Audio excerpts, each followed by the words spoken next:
जय हिंद। कैसे हैं आप लोग? नमस्कार, आदाब, सत श्री अकाल। मैं निशांत कुमार शाह आप सभी का दिल से स्वागत करता हूं आपके अपने परिवार में। चलिए, आज अपन लोग जो है वो रेशियो की तीसरी क्लास है और यूपीएसआई के लिए बहुत इंपॉर्टेंट क्लास है। सारे प्रीवियस ईयर क्वेश्चन करा रहा हूँ। तो यूट्यूब पे आपको 2 सीरीज मिल चुका होगा, 2 सेशन मिल चुका होगा, ये तीसरा सेशन है ना? तो चलिए शुरू करते हैं। फिलहाल आप देखिए क्या लिखा गया है।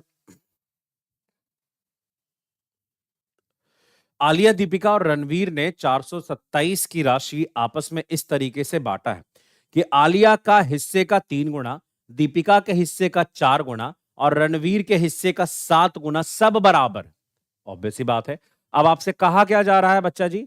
एक सेकंड, राधा राधा बोल दीजिए सभी लोग। हाँ, अब आपसे कहा जा रहा है कि जल्दी से काम करिए, रणवीर का हिस्सा बताइए। देखिए, एक बात समझिएगा, आलिया, दीपिका और तीसरा नाम है रणवीर। प्रश्न के अनुसार क्या कहा गया है? आलिया के हिस्से का, देखो ध्यान से देखना, आलिया के हिस्से का 3 गुना, दीपिका के हिस्से का 4 गुना और रणवीर के हिस्से का 7 गुना सब आपस में बराबर। तो काम करते हैं, आलिया अनुपात दीपिका अनुपात रणवीर का रेशियो। आलिया क्या हो जाएगी? सच्चों के 28। दीपिका क्या हो जाएगी? 7 21।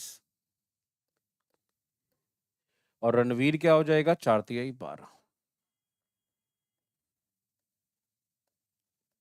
आलिया 28, दीपिका 21 और रणवीर क्या हो जाएगा? 12। अगर 21 और 12 को जोड़ोगे तो 33, यानी रणवीर और दीपिका का रेशियो 33 है। अब 33 में क्या करना है ना, 28 जोड़ना है। देखो, 2 उठा के इधर दे दो तो 30 और 31 क्या हो जाएगा? 61, यानी 61। तो आप कह सकते हैं कि भाई साहब 28, 21 और 12 और टोटल हो जाएगा 61। और यही 61 बराबर किसके? 427 के, है ना? तो एक बराबर किसके होगा? एक बराबर 7 के। देखो, जो निकालना है ना उसको छुपाना है। ए निकालना है, ए को छुपाना, बाकी 2 को गुना। बी निकालना, बी को छुपाना, बाकी 2 को गुना।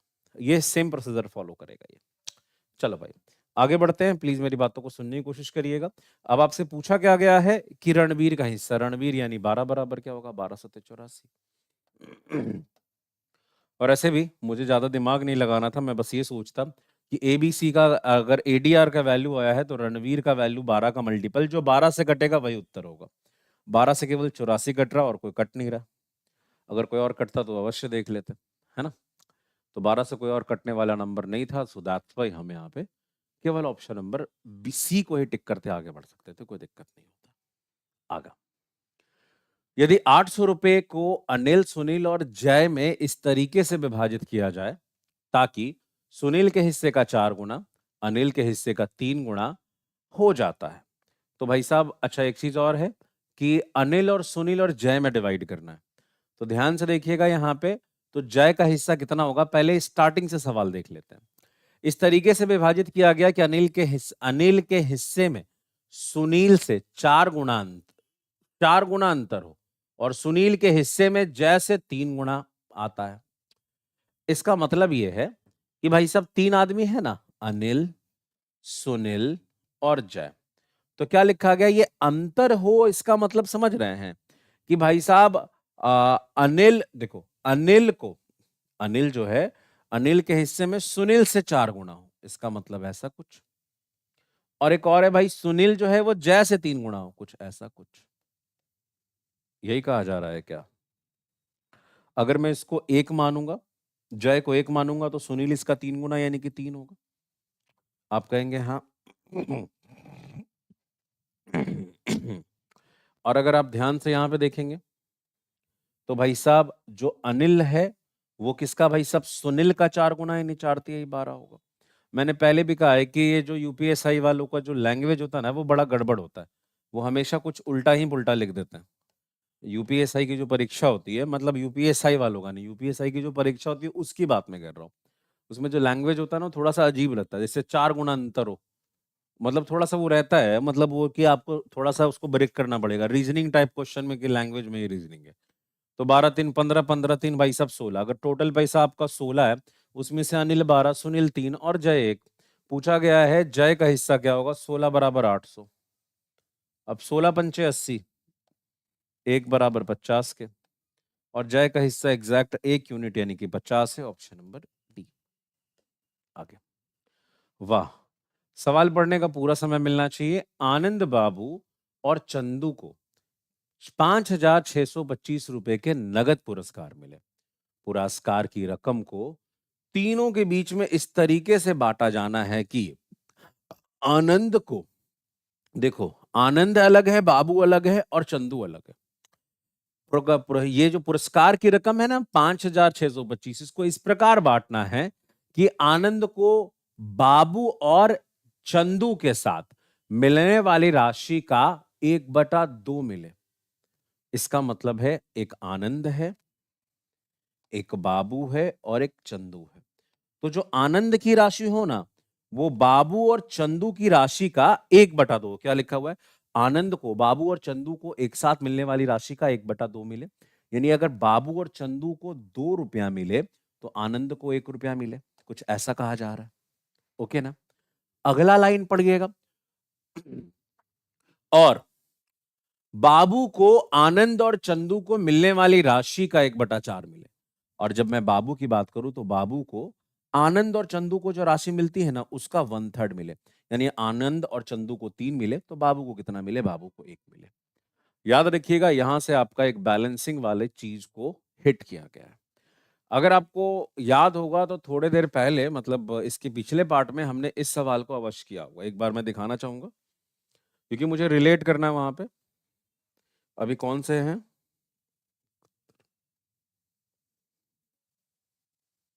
एक सेकेंड, मैं बैक जा रहा हूं, देखिएगा ध्यान से। आ जाओ, आ जाओ, आ जाओ। एक सेकेंड, क्या हो गया? गायब हो गया क्या? गायब सा हो गया। हाँ, ये क्वेश्चन जो है वो बिल्कुल सिमिलर है, बिल्कुल सेम है उस प्रश्न के। मैं पहले आपसे ये कह देना चाहूंगा, कुछ ज्यादा डिफरेंस एग्जैक्ट नहीं है, कुछ नहीं डिफरेंस है। तो भाई साहब, अगर डिफरेंस नहीं है तो चलो भाई साहब वहीं पे चलते हैं। ये देख लो। अब हम क्या करेंगे? सबसे पहला स्टेप हमारा होगा कि अगर हमें A/B/C पता है 1 2, और B/A+C पता है 1 3, तो स्टेप नंबर 1 हम A+B+C निकालेंगे। A+B+C निकालना बड़ा आसान है। तीनों को जोड़ो, 2 और 1 3, और 3 और 1 4, है ना? अब देखना थोड़ा सा, A+B+C ऊपर 3 है, A+B+C नीचे 4 है। अल्टीमेट सबको बैलेंस करना पड़ेगा, ऊपर 4 से गुना और इसको 3 से गुना। अब देखो तो, A की वैल्यू क्या है भाई सब? 4। B का मान क्या है भाई सब? 3। और A+B+C क्या है? 12। यानी C क्या होगा? 5। A 3, A 4, B 3 और C 5। अगर आपसे वो देखा जाए तो टोटल पैसा कितना आ रहा है? 5 3 8 4 12। भाई देख लो, यहाँ पे 5 3 8 का आधा ये हो गया, और 5 4 9 का आधा 3 यहाँ पे हो गया। अब यहाँ पे जो 5625 मिला है वो तो अल्टीमेट 5 3 8 4 12 में बटेगा। अब ऐसा है कि जो नगद पूरा, अब इसमें पूछा गया है, क्या आपसे बोला गया है, बाबू के मुकाबले आनंद का हिस्सा कितना रुपया अधिक है? तो बाबू के मुकाबले आनंद का, तो बाबू को मिला है 3 और आनंद को मिला है 4। कितना ज्यादा है भाई साहब? 1 ज्यादा है। 12 बराबर दिया हुआ है 56 25 के, तो 1 बराबर निकालना है। दिक्कत बस इस बात की है कि जो भी यहाँ पे आएगा वो, अगर आप ध्यान से देखें तो आपके ऑप्शन में मैच नहीं करेगा, क्योंकि आंसर पॉइंट में आएगा। लगभग की भी बात नहीं की हुई है। अगर लगभग की बात करता तो हम बात देख लेते। क्यों? रीजन है भाई साहब यहाँ पे। तो इसके अलावा सिनेरियो बनेगा ही नहीं बनेगा। अच्छा, ऐसे आप देख लीजिए, आनंद जो है बाबू चंदू का आधा होना चाहिए। तो बाबू चंदू 8 है और आनंद भाई साहब 4 है। और जो बाबू है वो आनंद चंदू का 1/3 होना चाहिए। आनंद चंदू 9 है और बाबू जो है वो 3 है। क्या यहाँ पे कोई दिक्कत है तो बता दो। नहीं ना? क्या हम आगे बढ़े?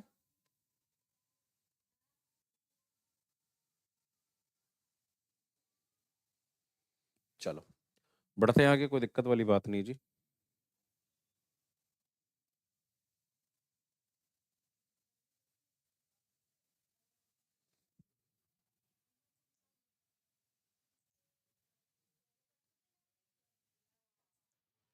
लेकिन एक चीज की भूल हमसे है, यहाँ पे 1/4 लिखा और हमने 1/3 लेके दिया है।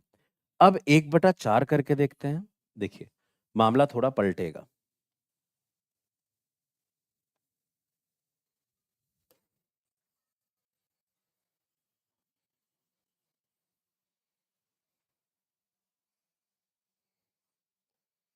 अब देखना थोड़ा सा, अगर मैं 1/4 इसे लूंगा तो ये वाला जो पार्ट है वो 4 और ये 1 होगा और टोटल वैल्यू 5 हो जाएगी। 5 और 3 को बैलेंस करने का सबसे सटीक तरीका ऊपर गुणा 5 से और नीचे गुणा 3 से। देखिए, रेशियो वाले पार्ट में जब दो अलग अलग रेशियो हो और बैलेंस करना हो तो बैलेंस हम उसे करते हैं जो दोनों जगह कॉमन है। और यहां मुझे साफ साफ तौर पे एक ही आइटम कॉमन दिख रहा है, वो ए बी और सी तीनों है।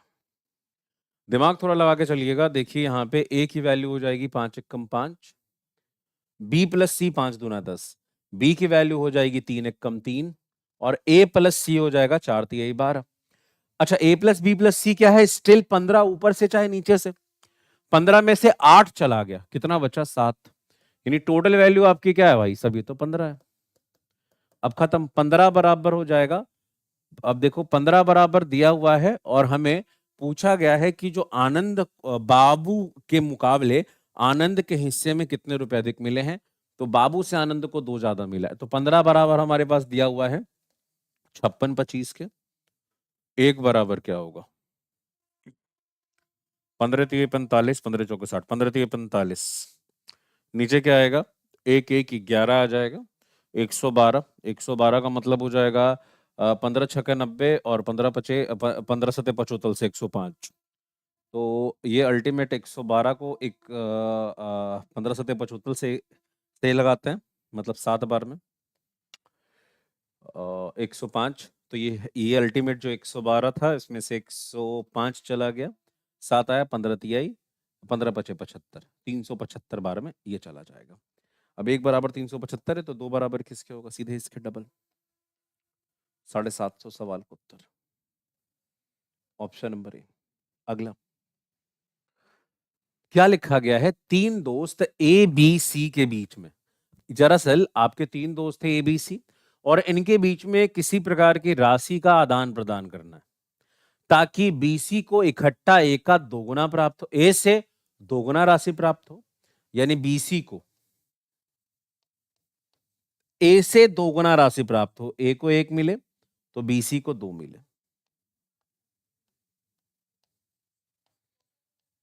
यानी ए प्लस बी प्लस सी क्या हो जाएगा? 3 हो जाएगा। आगे अगर आप ध्यान से देखेंगे तो कहा गया है कि एक ही राशि बी सॉरी यहां पे आगे भी लिखा गया है बी को मिलने वाला राशि एसी के इकट्ठे राशि का 1/4 हो। अब आपको यह भी कहा गया है कि जो बी को राशि मिलेगा और वो एसी की इकट्ठे राशि का 1/4 हो, यानी ये 4 हो तो यानी ये 1 हो, यानी ए प्लस बी प्लस सी यहां 5 हो जाएगा। सेम प्रोसीजर को यहां पे फॉलो किया गया। अब आपसे बोला गया है कि 5625 अगर इनके बीच में बांटा गया है तो बी का हिस्सा कितना, सॉरी बी के हिस्से में आने वाली राशि ए से कितनी कम होगी। अगर सेम इस सवाल को देखो तो आपको पता चलेगा रेशियो 1 2 3 और 1 4 5। यहाँ पे देखिए रेशियो 1 2 3 और 1 4 5, यानी दोनों जगह रेशियो तो सेम है। और साथ ही साथ जो टोटल अमाउंट है यहाँ पे 56 25 और यहाँ भी टोटल अमाउंट है 56 25। नाम चेंज किया गया, आनंद बाबू चंदू की जगह एबीसी कर दिया गया। मतलब डिजिट तो चेंज कर लेते हैं यार, परीक्षा में सवाल अलग कर रहे हो तो डिजिट तो चेंज कर लो कम से कम। दो दो एग्जाम का सवाल है। अगर आपसे पूछेंगे तो कौन कौन से एग्जाम का सवाल है मैं अभी तुरंत बता दूं। देखिए यहाँ पे टाइप नहीं हो पाया खाली एक जो है उत्तर पुलिस उप निरीक्षक 20 दिसंबर 2017 बैच 1 का है और जो दूसरा सवाल है वो उप निरीक्षक 13 दिसंबर 2017 बैच 2 का है। अब आप खुद बता के बताइए, खुद सोच के बताइए कि क्या ही भाई साहब इसने क्या फैला दिया। चलो कोई बात नहीं यार। 3 फोन और एक वॉकमैन की कीमत 80,000 रुपए। जबकि 5 मोबाइल फोन और 2 वॉकमैन की कीमत 1.5 लाख है, 1,50,000 रुपए। एक मोबाइल फोन की कीमत क्या होगी? बड़ा बेकार सवाल है। 3 फोन है और भाई साहब एक वॉकमैन है, यानी 1B। इसकी कीमत है 80,000 रुपए। 8 पे 4 शून्य, राधा राधा बोलना पड़ेगा सभी को। और प्रश्न ने कहा है 5 मोबाइल फोन और 2 वॉकमैन की कीमत जो है वो 1,50,000 है।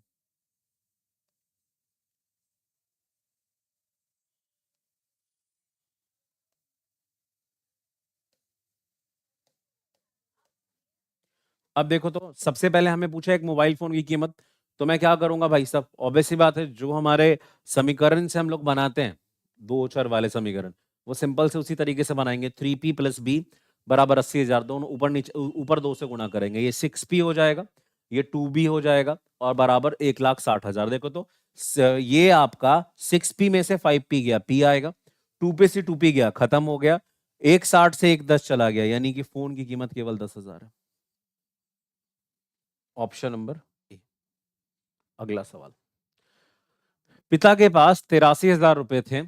उन्होंने इस धन राशि को अपनी 3 बेटियों में इस प्रकार बांटा कि पहली बेटी के धनराशि का 4 गुना, दूसरी बेटी के धनराशि का 5 गुना और तीसरी बेटी के धनराशि का 7 गुना आपस में बराबर है। पहली बेटी की धनराशि क्या होगी? राधा राधा बोल देना सभी लोग, मैं सवाल समझा रहा हूं।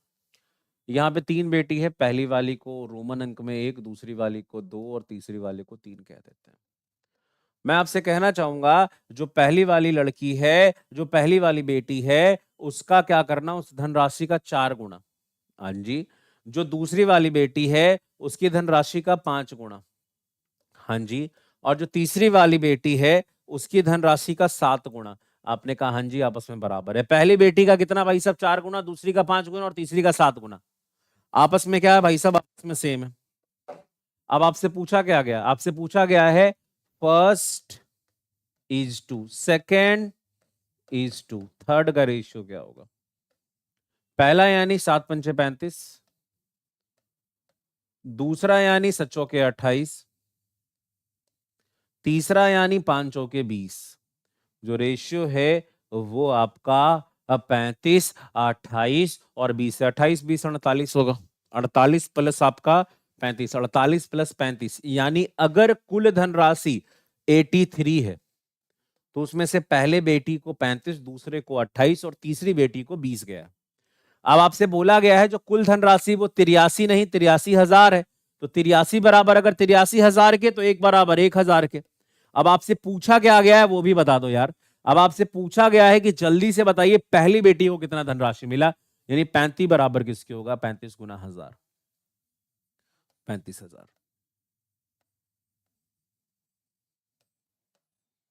Option number B. अरे वाह! 1,200 रुपए को PQR में बांटना है। PQR को प्राप्त कुल राशि का आधा रकम मिला है। PQ P को Q और R के प्राप्त राशि का आधा धनराशि मिला है और Q को P और R की मिली धनराशि का 1/3 रकम मिला है। R को कुल रकम कितना मिला है? बेसिक सवाल है, आराम से समझते हैं। पहले तो एक बात समझिए, कहा गया है P को Q + R का आधा रकम मिला है। Q + R का 2 तो P का 1, रेशियो 1:2 का। आप कहेंगे हाँ। और ये भी आपसे कहा गया कि Q को P + R का 1/3 मिला है, P + R को 3 तो इसको 1। हाँ या ना? आप कहेंगे हाँ जी सर, है ना? यहां टोटल हो जाएगा 3 और यहां टोटल हो जाएगा 4। अब देखो तो यहाँ पे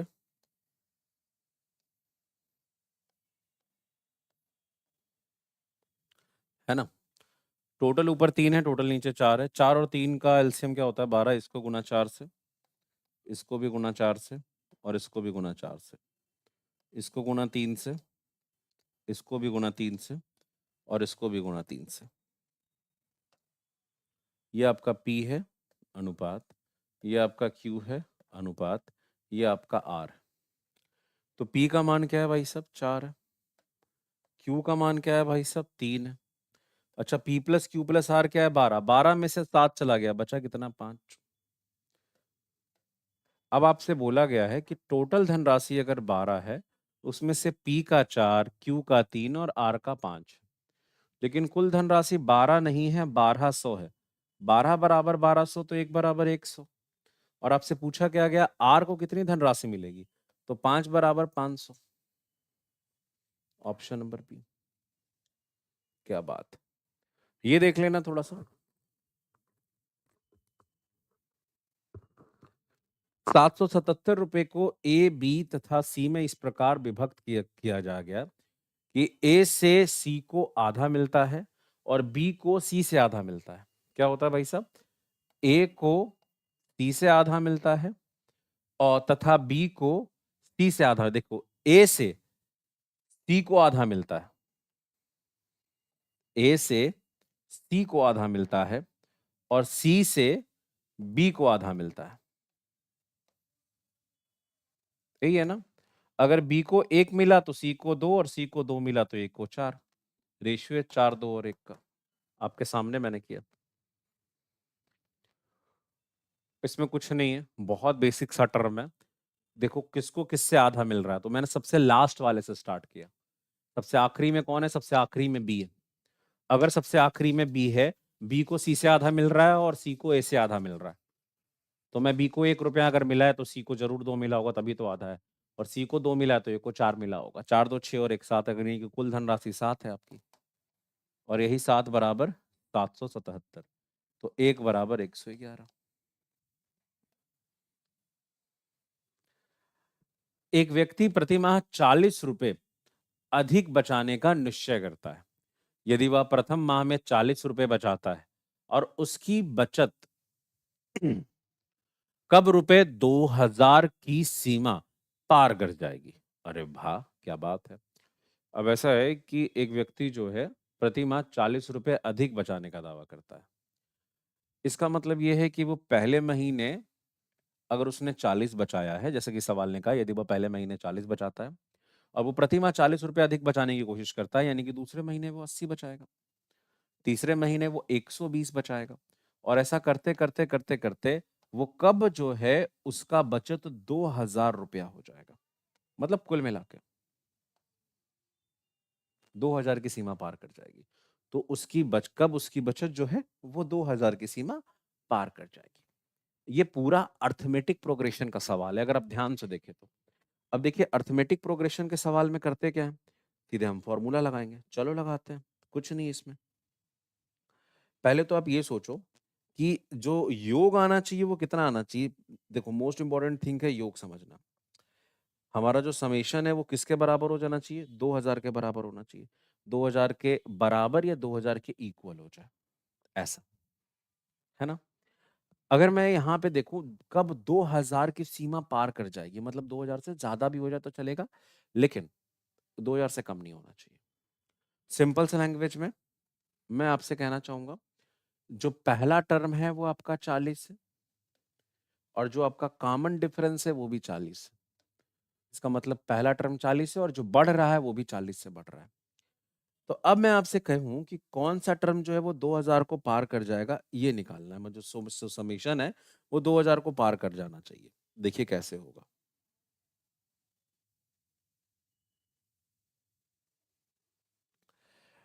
पहला ऑप्शन जो कह रहा है छठे माह ये हो जाएगा, दूसरा 8वें माह हो जाएगा, तीसरा कह रहा है 10वें माह और फिर 15वें माह। देखते हैं। जो समेशन होता है वो होता है n/2 इंटू 2a। 2a यानी कि 2 × 40,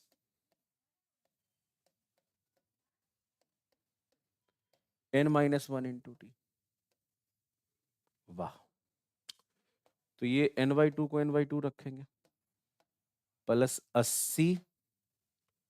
देखो एक काम करते हैं, यहाँ से 40 को कॉमन ले लेता, ज्यादा उचित होगा। अगर मैं यहाँ से 40 को कॉमन ले लूंगा तो क्या हो जाएगा? 2 प्लस n-1। अब ये हो जाएगा 20n मल्टीप्लाई बाई n+1।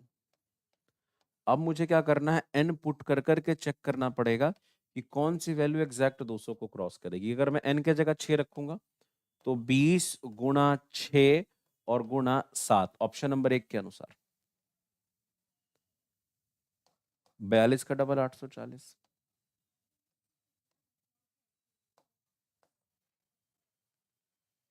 अब देखो मेरी बात, क्या है ये?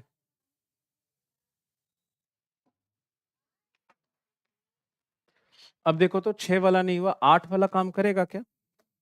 कलर चेंज कर दे, ये होगा 20 गुना 8, 8 दूना 16, 160 और 160 गुना 9 यानी 1440। सॉरी, 9 छक्का 54, हाँ 1440 है ना।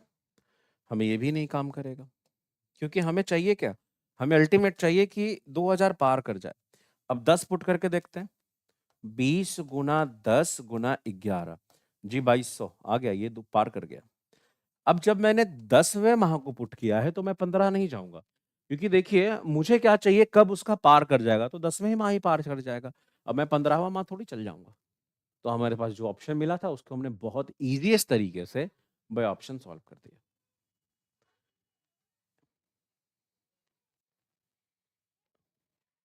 हाँ, श्री एक्स और वाई की सालाना आमदनी 9:8 के अनुपात में, उनका खर्च 5,4 है। यदि दोनों व्यक्तिगत रूप से 5,000 बचाते हैं तो वाई का खर्चा क्या है?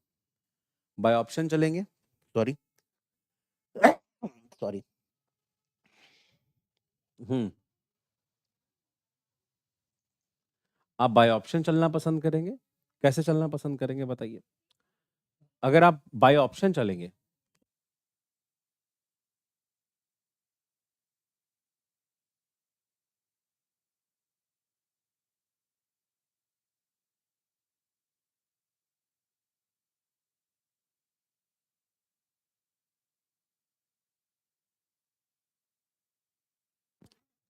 अब देखो तो एक्स और वाई का जो सालाना इनकम है वो 9:8 है, ये इनकी आय है। अब थोड़ा आगे बढ़ेंगे तो इनका खर्चा भी हमें पता है ना। इनका खर्च क्या है भाई साहब? इनका जो खर्चा है वो 5:4 के है। और इनका जो बचत जो है ना वो 5,000 है। अब देखो एक बात समझो, वाई का खर्चा कितना है। देखो अगर मैं एक्स और वाई की देखूं तो पूछा आपसे क्या आ गया कि खर्च कितना होगा। जो वाई का खर्चा होगा वो 4 का मल्टीपल। अब 4 का मल्टीपल का मतलब होता है वैसी संख्याएं, देखिए मेरी बात समझिएगा, 4 का मल्टीपल का मतलब है वैसी संख्याएं जो 4 से घटेगी उसका आखिरी का 2 अंक 4 से घटेगा। और आखिरी का 2 अंक जो 4 से कट रहा है इसका डबल जीरो है। 4 से कट रहा है जी, हाँ। 50 4 से नहीं कट रहा, 50 4 से कट नहीं कट रहा, 50 4 से नहीं कट रहा है। भाई साहब ऑप्शन नंबर ए के होने की संभावना है। अगर नॉर्मल तरीके से बनाएंगे तो कहेंगे ए का खर्चा आपका 5x, एक्स का खर्चा 5a कर दो, एन कर दो, अच्छा होगा। ए का खर्चा 5n और जो एक्स का खर्चा 5n और वाई का खर्चा जो है वो आपका 4n है। अगर ए के खर्च में ए का बचत आप जोड़ दो यानी कि 5,000 और बी के खर्चा में आप बी का बचत जोड़ दो यानी कि 5,000, तो ए का इनकम यानी कि 9 और बी का इनकम यानी कि 8 आ जाएगा। अब एक बात समझने की कोशिश करिएगा, अगर आप क्रॉस मल्टीप्लाई करें तो 8 पंचे 40 एन प्लस क्या आ जाएगा भाई साहब, 8 पंचे 40 यानी कि 40,000 बराबर, ये देखो ना क्या हो जाएगा, 9 चौके 36 एन प्लस 9 पंचे 45,000। अच्छे बच्चे होने के नाते 40,000 में से 45,000 गया तो 5,000 हो गया। और यहां पे आप देखिएगा एग्जैक्ट जो है वो 40 एन में से 36 एन गया तो 4n, 4n की वैल्यू 5,000। तो n का मान अगर आप यहां से निकाल देंगे तो 25 पंचे 25 से 1250 आ जाएगा। अब n 1250 आया है तो पूछा किसका खर्चा है, पूछा गया आपसे y का खर्चा। y का खर्चा 4n है और 4n का मान यहां पे 5,000 पहले से आया था, मैंने तो पहले ही ऑप्शन नंबर 1 कह दिया था कि सवाल का उत्तर होगा। कोई दो राय है तो बता दो मुझे तो नहीं लग रही। अब 17,600 रुपए की राशि प्रसाद, मानिक और राजेश के बीच में, एक सेकंड,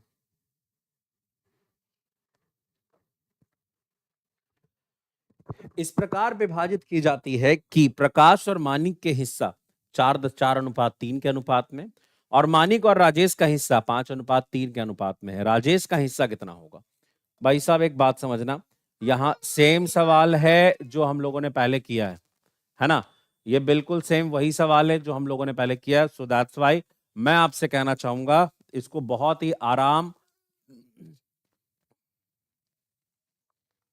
आराम और स्थिर सा से देखिए, ठीक है? चलो भाई, यहां तक कोई दिक्कत है तो बता दो, एनी वन ऑफ यू, नहीं ना? बढ़े आगे?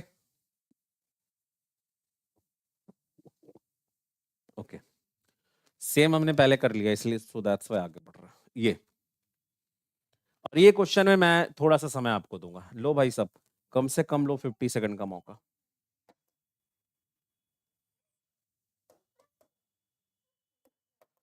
ये 50 सेकंड बहुत है, करो।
हाँ जी, अगर आप ध्यान से देखेंगे तो आपको 2-3 बातें यहाँ समझ में आएगी।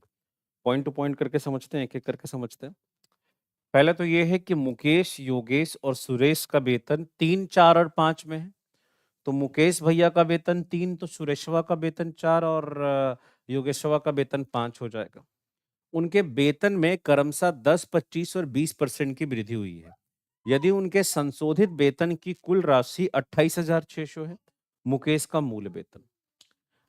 देखो 10, 25 और 20 की वृद्धि हुई है ना, अगर उनकी संशोधित वेतन यानी कि नया वाला वेतन की कुल राशि 28,600 हुई है, तो मुकेश का मूल वेतन क्या है, ओरिजिनल वेतन क्या है? पहली बात, एक बात समझने की कोशिश करना। पहला वाला बंदा जिसका वेतन था 3, दूसरा का 4 और तीसरे का 5 है। पहला वाला 10% से बड़ा अपने आप का 110%। दूसरा वाला भाई साहब 25% से बड़ा अपने आप का 125%। तीसरा वाला बंदा भाई साहब आपका 20% से बड़ा अपने आप का 120%। आप कहोगे हाँ जी सर। अब ये देखो 0%, 0% को तो यहाँ पे नहीं काट सकते ना, हर जगह काटेंगे क्या? काट दो पहले यार। एक काम करो, ये 330 कर दो परसेंट में, है ना?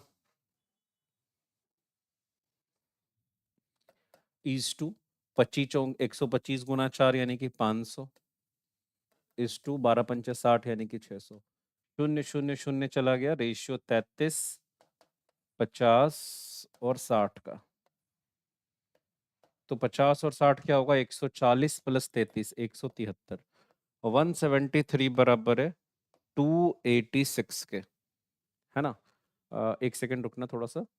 छः तीन छः, एक सेकंड एक सेकंड एक सेकंड एक सेकंड, 3 का 3 रह गया ना। 6 5 11, एक रुक जाओ, ये 14 होगा ना, 143। अब 143 बराबर है किसके? 28,600 के। तो एक बराबर होगा 200 के। पूछा क्या गया है? मुकेश का मूल वेतन क्या है? मुकेश भैया कौन है? पहले नंबर वाले, यानी 33 गुना 200। और मैं आपसे कहना चाहूंगा 33 गुना 200 यानी 6600 है, और आपके सवाल का उत्तर 6600 नहीं होगा, क्योंकि मुकेश का ये बढ़ा हुआ वेतन है। प्रश्न ने मुकेश का मूल वेतन पूछा है। तो जो मुकेश की ओरिजिनल वेतन है उसका 110% जो है वो 6600 है। अगर मैंने इसको सही से काटा तो मुकेश का ओरिजिनल वेतन 6000 आएगा, है ना? एक व्यक्ति का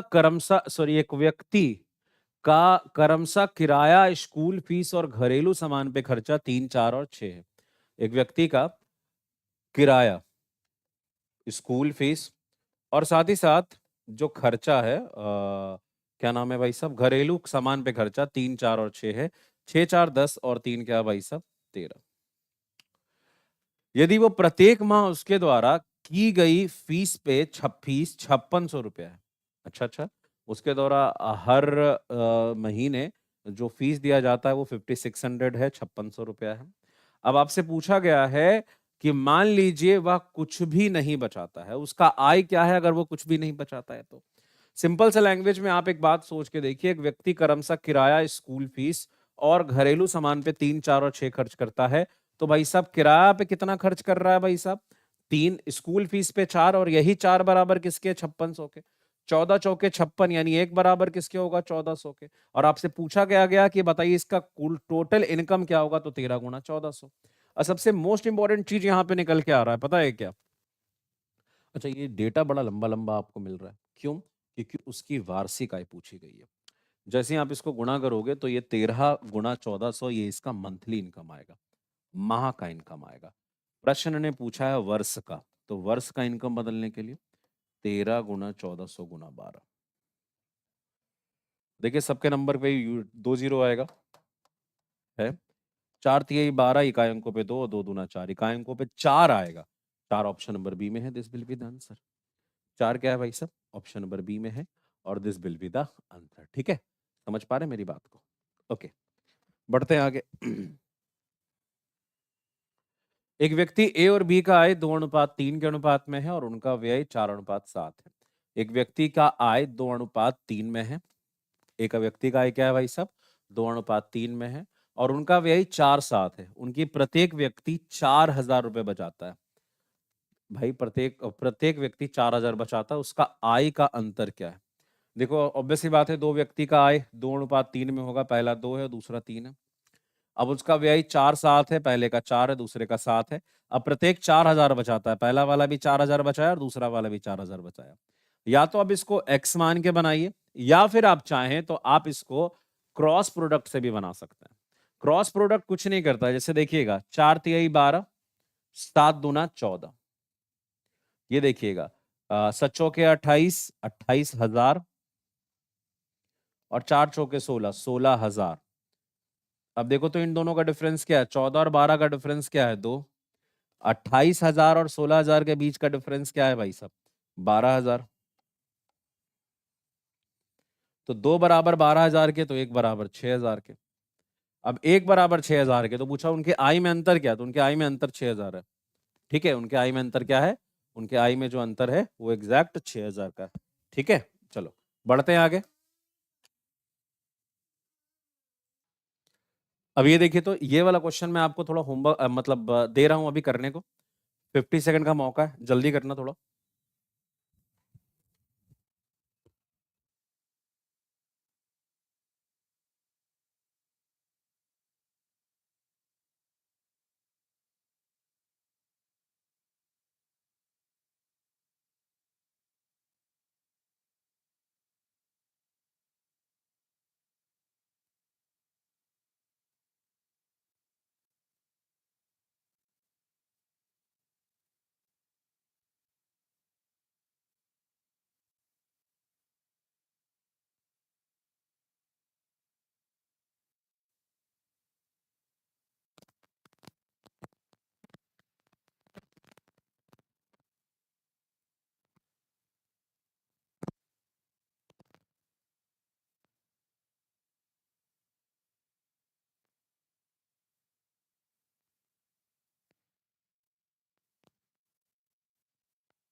ट्राई करने का संपूर्ण मौका यहाँ पे मैंने आपको दिया।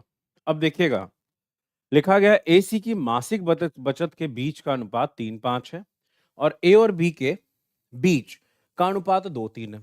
हाँ जी, यदि सी का मासिक बचत 4500 है तो ए और बी का बचत क्या है? सिंपल सा लैंग्वेज में, ए और बी का बचत 3 और 2 5 का मल्टीपल, हर नंबर 5 का मल्टीपल है। पॉसिबल नहीं है। अब देखो, ए और सी का रेशियो 3:5 है, ए और बी का रेशियो 2:3 है। अब देखिएगा यहाँ पे, ए यहाँ पे 3 है, ये यहाँ पे 2 है, तो 3 और 2 का एलसीएम क्या होता है? 3 और 2 भाई साहब, यहाँ पे दोनों कॉमन क्या है? कॉमन दोनों जगह ए है। अगर दोनों जगह कॉमन ए है तो आपको कहना है कि 3 और 2 को बराबर करिए। यहाँ 2 से गुना, यहाँ भी 2 से गुना, यहाँ 3 से गुना, यहाँ भी 3 से गुना। अब ए का मान क्या हो गया? ए का मान हो गया 3 दूना 6।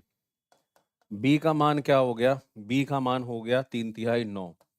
और सी का मान क्या हो गया? सी का मान हो गया 5 दूना 10। 10 और 9 19 और 6 15, 6 25। 25 बराबर है 4500 के। एक बराबर क्या होगा? 180 के। और पूछा गया ए और बी का इनकम 9 6 15 बराबर 15 गुना 180 के। 15 गुना 180 अगर आप करोगे, अरे एक सेकेंड, कुछ गड़बड़ तो नहीं हुआ ना? 3 दूना 6, 5 दूना 10, बिल्कुल सही है। 9, 9 6 15। पूछा गया ए और बी की बचत क्या होगी? ए और सी का रेशियो 3:5 है। आपने कहा हाँ जी सर 3:5 है, बिल्कुल 3:5 है।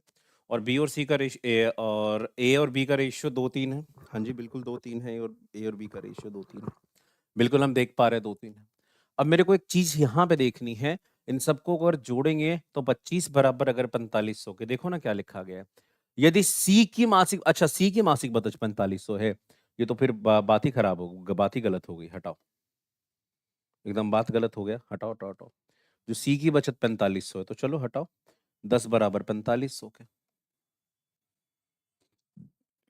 एक बराबर 450 के, और 15 बराबर क्या होगा? 15 गुना 450, 225 गुना 3, और यानी 225 गुना 3 675, और 675 पे एक जीरो, 6750। ऑप्शन नंबर कौन? ऑप्शन नंबर ए, यही आपके प्रश्न का उत्तर है। हाँ, रवि और सुमित का वेतन 2:3 के अनुपात में है। यदि दोनों वेतन 4000 से बढ़ा दिए जाएं तो नया अनुपात 40:57 का होगा। सुमित का वर्तमान वेतन, देखो जो सुमित का वर्तमान वेतन है वो 57 का मल्टीपल होगा, 57 का मल्टीपल होगा। 57 से 17 कटेगा नहीं, 20 कटेगा नहीं, 25 500 कट सकता है। ऑप्शन नंबर सी, लेकिन इनमें से कोई भी नहीं एक टेक्निक में लगा हुआ है, इसको देखना पड़ेगा। इसके लिए आपको पूरा करना पड़ेगा। पहले वेतन 2x, दूसरे का वेतन 3x, दोनों को 4 हजार से बढ़ा दो, और ये बराबर हो जाएगा 40/57 के, 57 के। हाँ या ना? आप कहेंगे हाँ जी सर।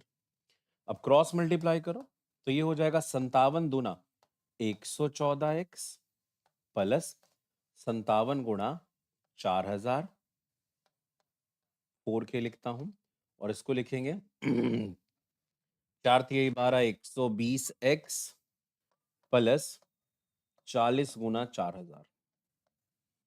अब 120 में से 114 गया तो ये हो जाएगा 6x बराबर 57 में से 40 गया, ये हो गया 17 गुना 4000। अब सुमित के वर्तमान वेतन पूछी गई है, यानी 57। अच्छा ये देख लेना थोड़ा सा, ये आप अगर करते हो तो 57 गुणा 2 तो 114x तो आया, और ये 57 गुणा 4, और ये क्या है भाई साहब? ये 40 गुना 4000। आपने कहा ठीक है। अब आगे बढ़ोगे तो 114 इसमें से घट के 6x हो जाएगा, और ये हो जाएगा 57 में से 40 गया तो 17, 17 गुना 4000। बोलो हाँ या ना? अब x का मान क्या हो जाएगा? 17 गुना 4000 भागा 6।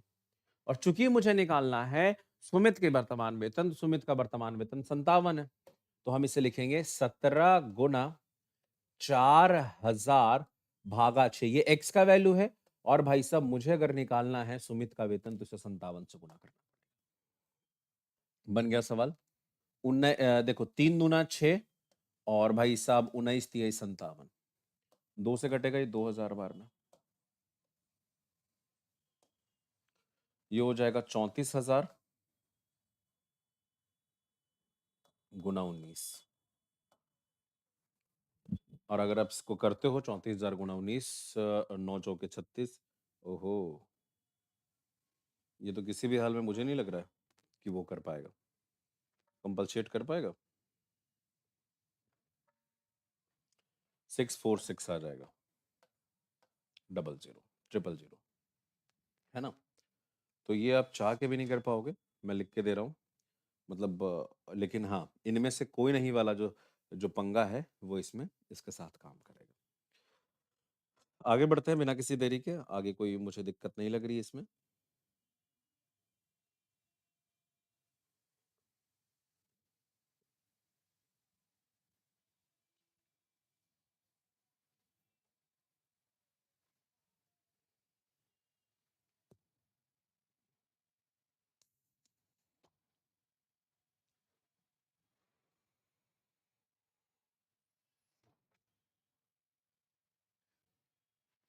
ठीक है, और नहीं तो फिर एक काम कर सकते हो, अगर एक्स वाला टर्म में चलोगे तो ऐसे लेके चलो, एक्स ही वाले टर्म में चल रहे हो ना, तो ऐसे लेके चलो, काला इतना दिमाग लगाओगे कि 17 गुना 4000 भागा 6 एक्स का वैल्यू है, और मुझे क्या निकालना है, सुमित का पुराना इनकम यानी गुना 3, और फिर प्लस 4000 कर देना, ये भी चल जाएगा काम।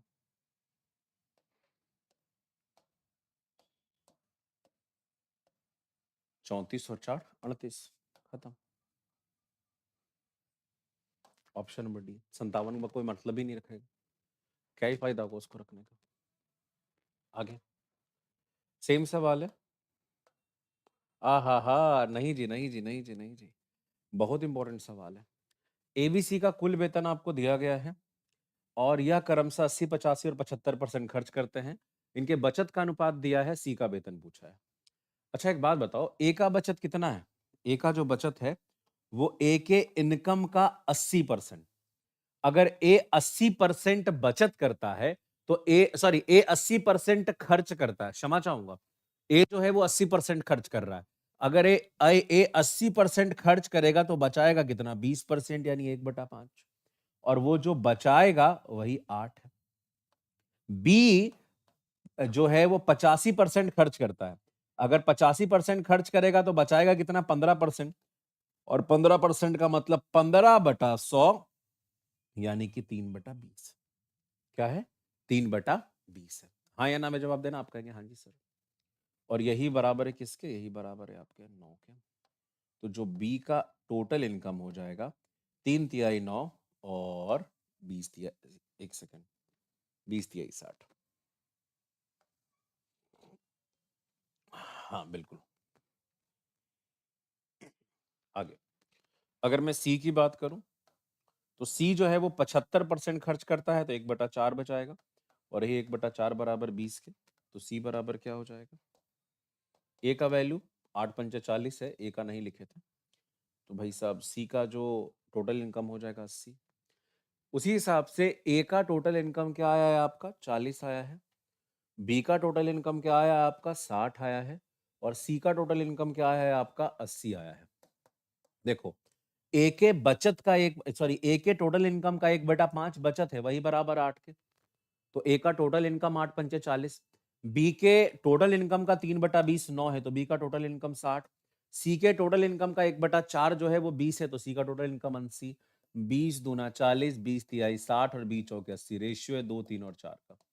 ए का इनकम 2, बी का इनकम 3 और सी का इनकम 4। उसी प्रकार से अगर कोई बोलता है टोटल इनकम क्या है, उसी प्रकार से आपको क्या बोलता है कि टोटल इनकम क्या है, मुझे जल्दी से बता दीजिए कि टोटल इनकम क्या है। तो 4 3 7 2 9, और यही 9 बराबर किसके होगा? 9 बराबर इनके टोटल इनकम के 14,400 के। नहीं, 14 4000, बहुत बढ़िया। तो 1 बराबर 144 को 9 से काटेंगे, यानी कि आपका 16,000 हो जाएगा। पूछा क्या गया है? सी का वेतन। तो 4 बराबर 16 चौके 64, 64,000। Option number D. ठीक है, क्या दोबारा बताना है?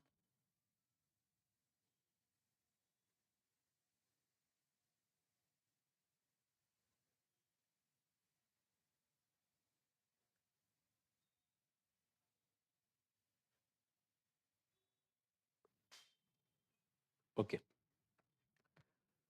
ये क्या लिख रखा है उसको देखिएगा। 6500 रुपए की धनराशि को 3 लोगों में इस तरीके से साझा किया जाता है कि पहले व्यक्ति के हिस्से का 4 गुना, दूसरे व्यक्ति के हिस्से का 3 गुना और तीसरे व्यक्ति के हिस्से का 2 गुना एक बराबर हो, तो तीसरा व्यक्ति का हिस्सा क्या होगा? तो भाई साहब, ये तो वही सवाल है जो पहले पेपर में कराया गया था, तो इसको मैं HW ले लूंगा।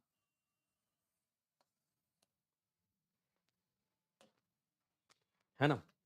तो 4 मित्र ए, बी, सी, डी कुल पैसा आपस में इस प्रकार बांटते हैं कि ए को बी से 1 कम मिला तथा सी को डी से 5 ज्यादा मिला। अब देखो, ए, बी, सी और डी है।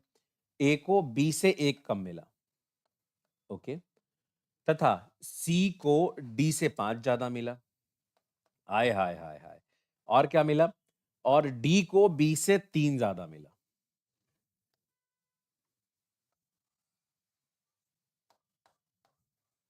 बहुत बढ़िया। किसको सबसे कम मिले?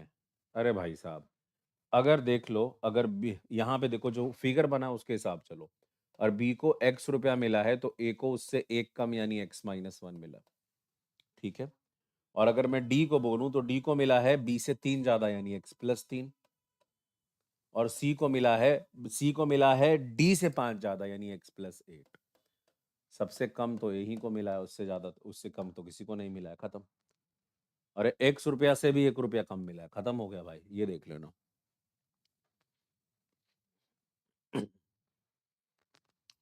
यार ये तो बड़ा आसान सवाल है और इसको करना कुछ तो है नहीं, देखेंगे।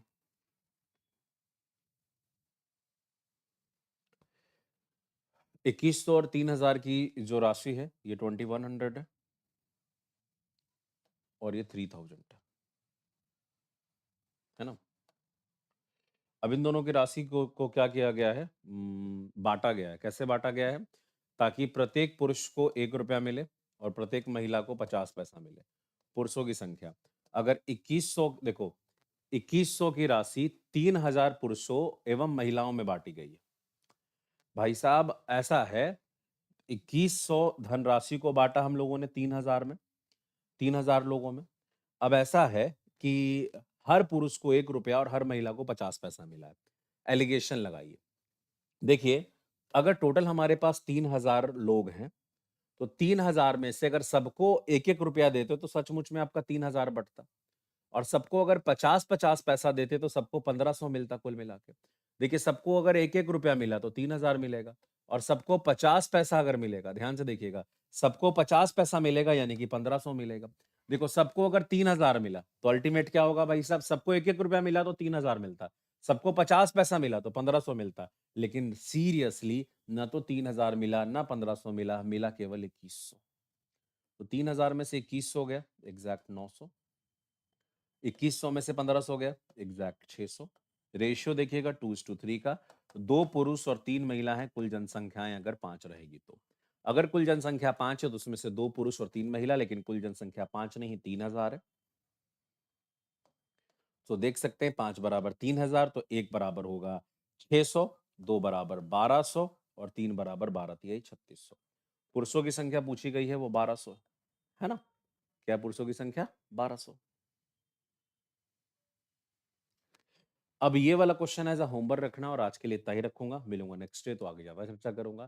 Thank you very much. आप सभी स्वस्थ रहें, सुरक्षित रहें और खूब पढ़ाई करें। जय हिंद।